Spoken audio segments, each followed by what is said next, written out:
Asal-usul Aceh diberi gelar Serambi Mekah.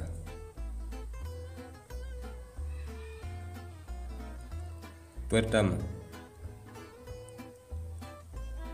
Aceh merupakan daerah pertama masuknya Islam di Nusantara, tepatnya di kawasan Pantai Timur, Perlak dan Samudra Pasai.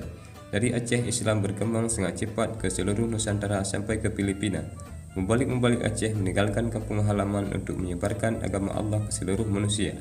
Beberapa orang di antara wali songo yang membawa Islam ke Jawa berasal dari Aceh, seperti Malik Maulana Ibrahim, Sunan Ngampel, dan Syarif Hidayatullah. 2. Aceh pernah jadi kiblat ilmu pendidikan di Nusantara dengan hadirnya Jamiah Baitur Rahman, Universitas Baitur Rahman, lengkap dengan berbagai fakultas. Para mahasiswa yang menuntut ilmu di Aceh dari berbagai penjuru dunia seperti Turki, India, Palestina, Bangladesh, Patani, Mindanao, Brunei Darussalam, dan Makassar. 3.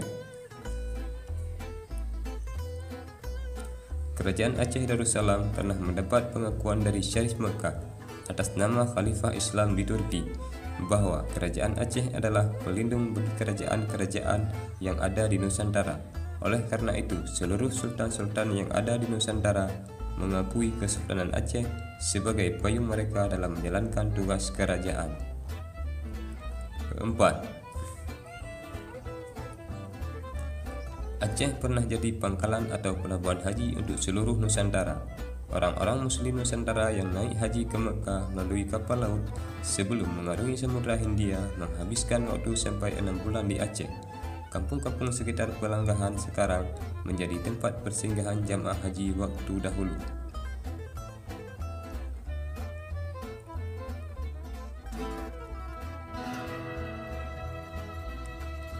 5. Banyak persamaan antara Aceh dan Mekah pada saat itu. Sama-sama Islam, sama-sama bermazhab Syafi'i, berbudaya Islam, berpakaian Islam, berhiburan Islam, dan berhukum dengan hukum Islam. Seluruh penduduk Mekah Islam dan seluruh penduduk Aceh Islam.